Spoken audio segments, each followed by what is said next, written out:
પુત્રના લક્ષણ પારણામાંથી તેવી ગુજરાતી કહેવત છે। કલરવ બગડાના પિતાશ્રી પત્રકારત્વ ક્ષેત્રે સારી એવી ખ્યાતિ નામના ધરાવે છે। પિતાના નકશે કદમ પર નહીં પણ સંગીત પ્રત્યે સંવેદનશીલ બનીને કલરવ બગડાએ સોનેરી સિદ્ધિ આરામ કે સાથ સાથ સિયા કે સંગ સંગ ઓ મોદી ચલ ગીત પર ધારાસભ્ય મહેશ કસવાળા અને સંત ભક્તિ બાપુ આફરીન પોકારી ઉઠ્યા હતા ને કલરવ બગડાને સન્માનિત કર્યો હતો।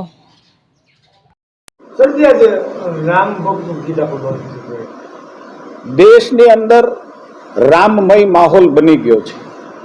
દેશ જાણે રામના નામ સાથે એક નવી દિશા તરફ, એક નવા અરમાનો તરફ, એક રામના આદર્શો તરફ આવનારા સમયની અંદર જઈ રહ્યો છે। ત્યારે દેશના યશસ્વી પ્રધાનમંત્રીએ એક આહવાન કર્યું કે જ્યારે 500 વર્ષની અંદર સૌથી મોટી દિવાળી એ સનાતન ધર્મ અને દેશ જ્યારે ઉજવી રહ્યો હોય ત્યારે દેશના તમામ કલાકારો, તમામ શબ્દના સાધકો રામના નામે કોઈ ભજન, રામના નામે કોઈ સંગીતની રચના કરે। અને મને ગૌરવ છે કે દેશના પ્રધાનમંત્રીનો કોલ એ અમારી સાવરકુંડલા લીલિયા વિધાનસભાએ જિલ્લો અમારો નવયુવાન કલાકાર, યુવાન કહેતા પણ મને એમ લાગે કે આગળ કહું તો કિશોર કલાકાર ભાઈ કલરવ બગડાએ એક શબ્દોનું ચયન કર્યું આદરણીય રાજીકા સાહેબ ઝીંઝુડાએ, અને જેનું કમ્પોઝિશન ભાઈ પરિમલભાઈ ભટ્ટે કર્યું છે। ખૂબ સરસ મજાનું ભજન જેના શબ્દો છે રામ કે સાથ ચલ, સિયા કે સંગ ચલ, મોદી ચલ, મુझे लेके साथ चल,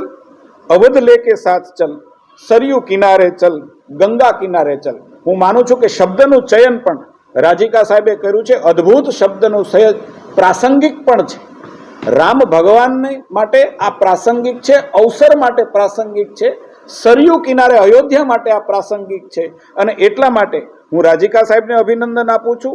સરસ મજાનું કમ્પોઝિશન કર્યું છે। 1.25 મિનિટનો વિડીયો આપણે જોઈએ તો આપણા હૃદયના ધબકારા છે એ રામમય બનાવી દે એવા પ્રકારનું કમ્પોઝિશન પણ કર્યું છે। એટલે પરિમલભાઈને પણ શુભેચ્છા આપું છું। અને સૌથી શુભેચ્છા ભાઈ કલરવ, અમારો યુવાન કલાકાર, સાવરકુંડલા લીલિયાનો ગૌરવ, જેને પ્રધાનમંત્રીનો કોલ જીત્યો છે। મને એક અહીંયાના જનનેતા તરીકે, વિસ્તારના પ્રતિનિધિ તરીકે હૃદયપૂર્વકના કલરવને અભિનંદન આપું છું। એના પિતાજી મહેન્દ્રભાઈને અભિનંદન આપું છું કે તમે પણ તમારા રાહ પર એક દીકરાને એવા સંસ્કાર, સંગીતના સંસ્કાર આપ્યા, ગીતના સંસ્કાર આપ્યા, શબ્દોના સંસ્કાર આપ્યા, પરંપરાના સંસ્કાર આપ્યા, ભારતીય સભ્યતાના સંસ્કાર આપ્યા। એટલે પૂરાય બગડા પરિવારને અભિનંદન આપું છું। સમગ્ર સાવરકુંડલા લીલિયાની જનતાને પણ એક જનપ્રતિનિધિ તરીકે અભિનંદન આપું છું। અને મને એ વાતનો આનંદ છે કે આ અવસરે, આ ગીતના લોકાર્પણ અવસરે પૂજ્ય ભક્તિરામ બાપુ અમારું ગૌરવ પણ ઉપસ્થિત રહ્યા। એમના પણ ભાઈ કલરવને આશીર્વાદ મળ્યા। એટલા માટે આદરણીય ભક્તિરામ બાપુના ચરણોમાં પણ વંદન કરી અને ફરીથી સૌ કોઈ આખી ટીમ છે એને